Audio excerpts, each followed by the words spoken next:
आज आपण व्याकरणाला सुरुवात करत आहोत. व्याकरणामध्ये पहिलाच प्रकार आपण रस पाहणार आहोत. रसाचे एकूण 11 प्रकार आहेत. गेल्या वर्षी 11वीला आपले 5 प्रकार झालेले आहेत. एक करुण रस, दुसरा हास्य रस, तिसरा वीर रस, चौथा भयानक रस आणि 5वा वात्सल्य रस. पुढचे जे 6 प्रकार आहेत ते आपल्याला यंदा 12वी साठी आहेत. त्याच्यामध्ये एक शृंगार रस, दूसरा शांत रस, तिसरा रौद्र रस, चौथा बिभत्स रस, 5वा अद्भुत रस आणि 6वा भक्ती रस असे रसाचे 6 प्रकार यंदा 12वीला आपल्याला अभ्यासाला आहेत. रस म्हणजे नक्की काय आहे की रसाला महत्वाचं स्थान आहे. काव्यामध्ये रस को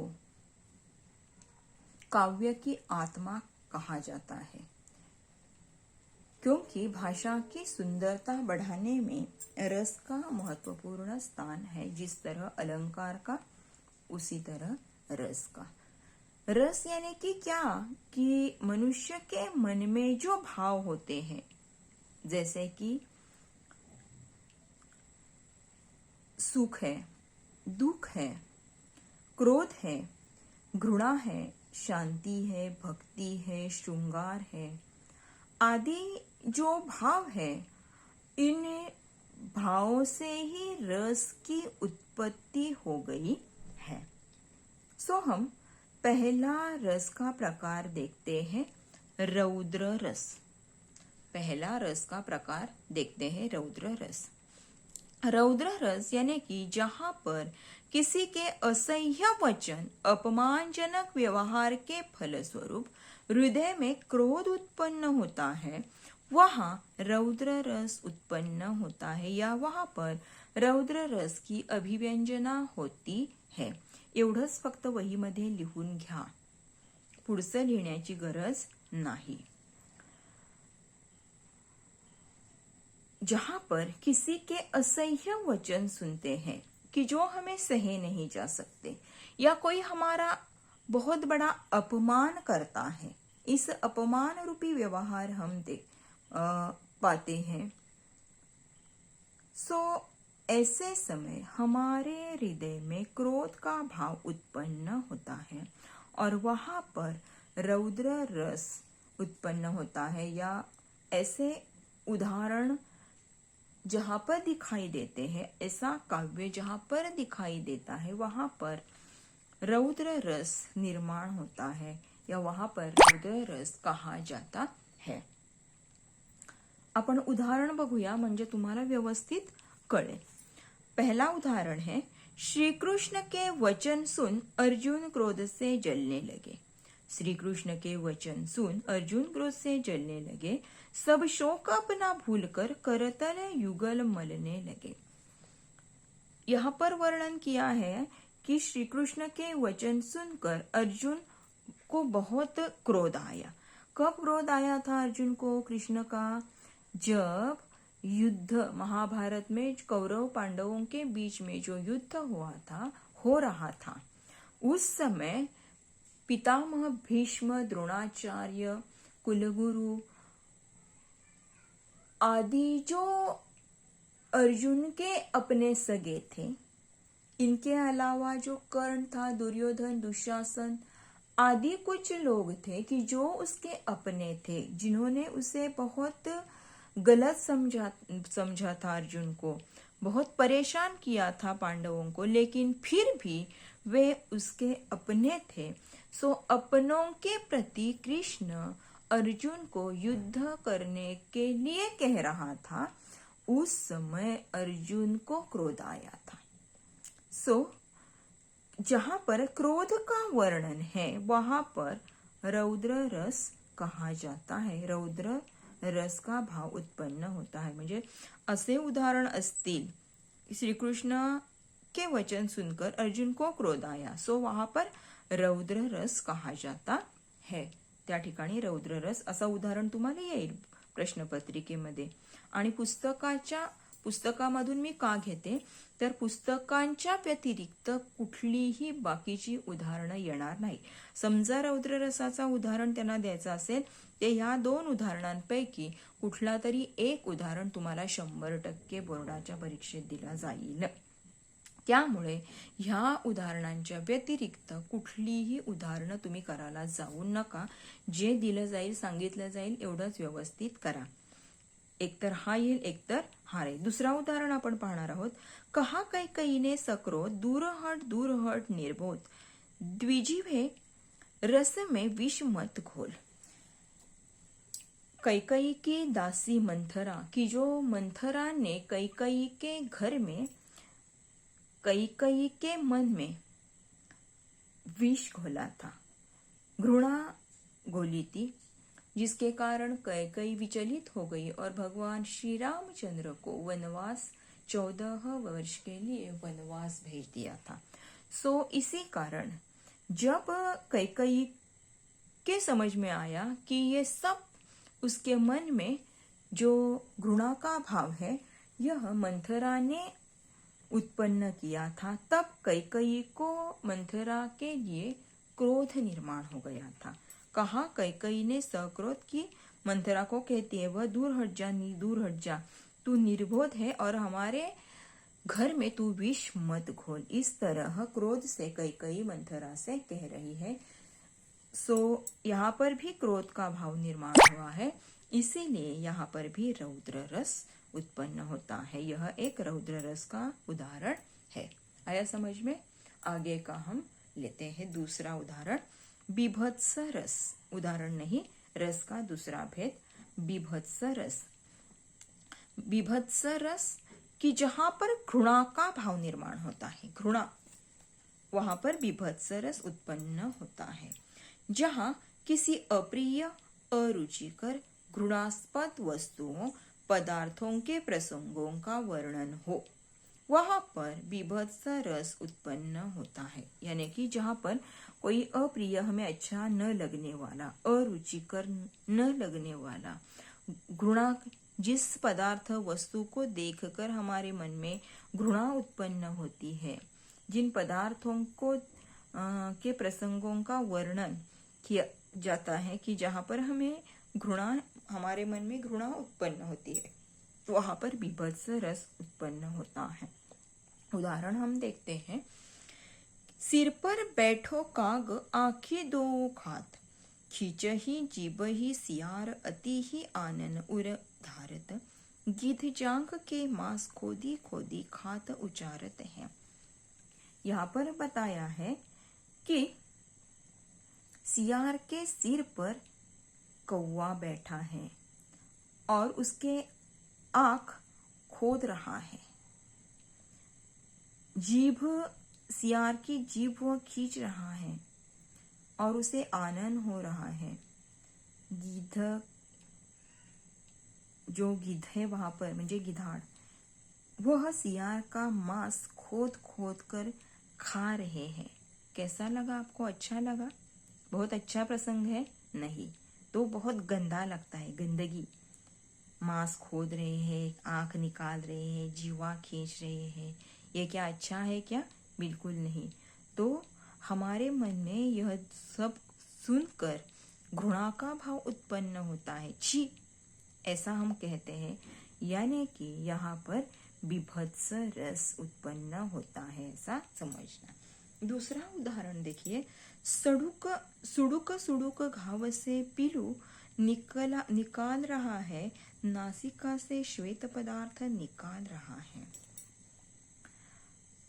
सड़े हुए घाव से मवाद, यानी की पिलू, यानी की आपण पू म्हणतो. एखादी जखम झाली आणि ते जागा जर पिकली असेल तर आपल्याला कसं वाटते? छान वाटते. शी, आपण म्हणतो की घाणेरडा आहे असं म्हणतो.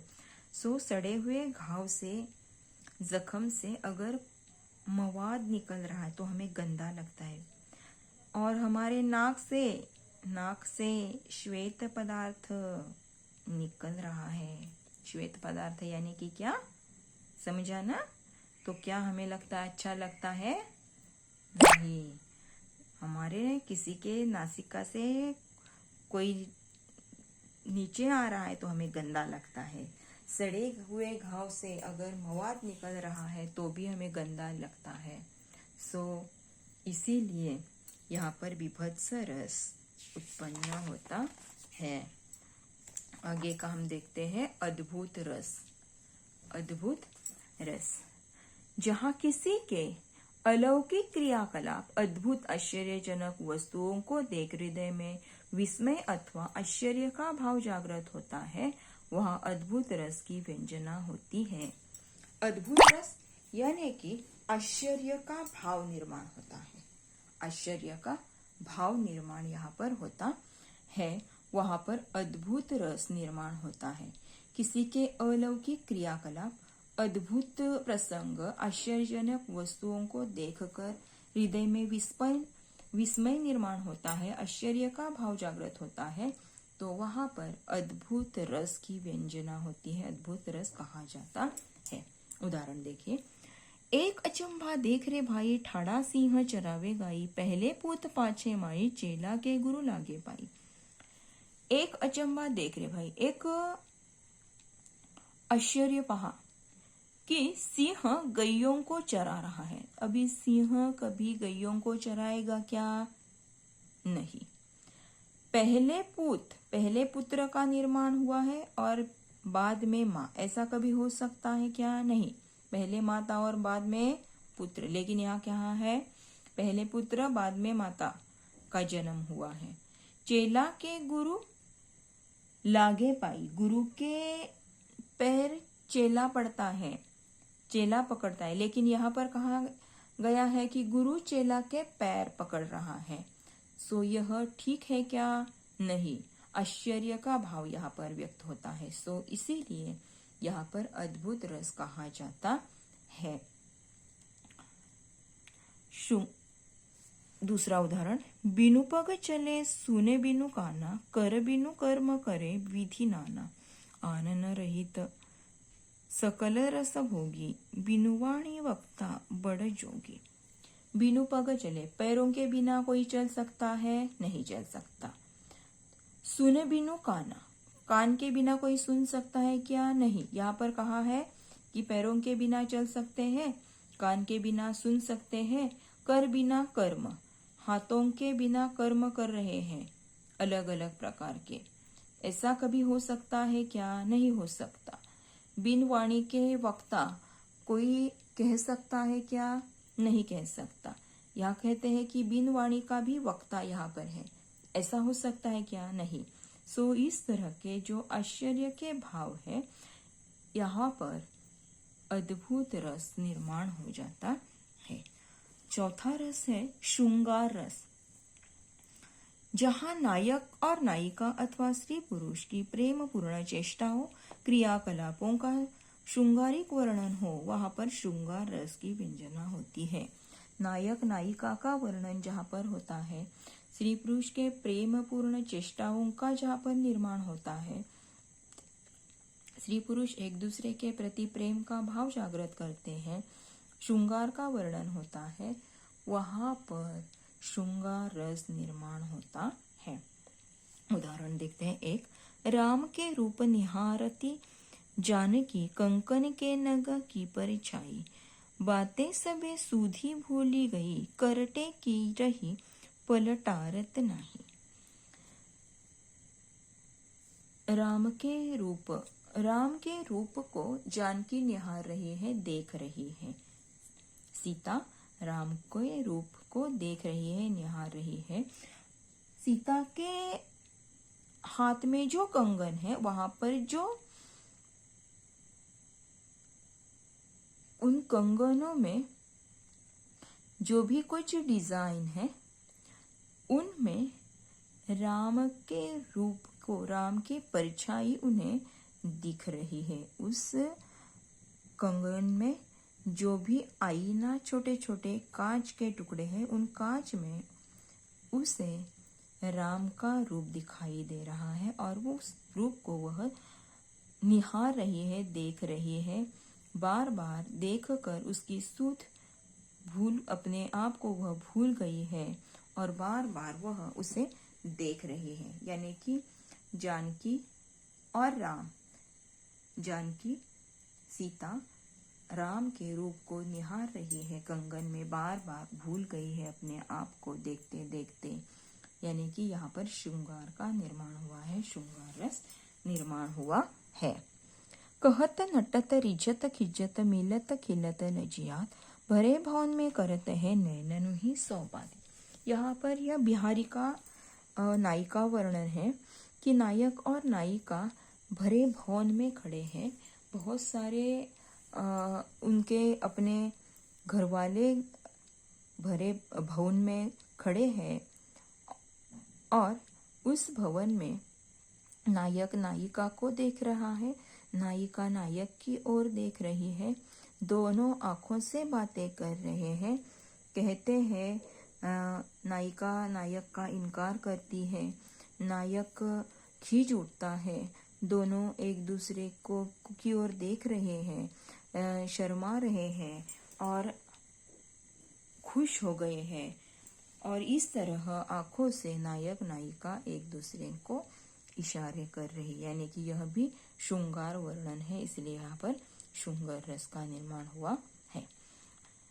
पांचवा रस है शांत रस, जहाँ भक्ति, नीति, ज्ञान, वैराग्य, धर्म, दर्शन, तत्व ज्ञान अथवा सांसारिक नश्वरता संबंधी प्रसंगों का वर्णन हो, वहाँ शांत रस उत्पन्न होता है। शांत रस यानी कि यहाँ पर शांति का भाव निर्माण होता है, जहाँ पर शांति का भाव निर्माण होता है, शांति से कहे जाने वाले कुछ दोहे हैं, उसे शांत रस वहाँ पर निर्माण होता है। पहला उदाहरण लेते हैं। माला फेरत जुग भया, गया न मन का फेर, कर का मन का डरी गए, मन का फेर।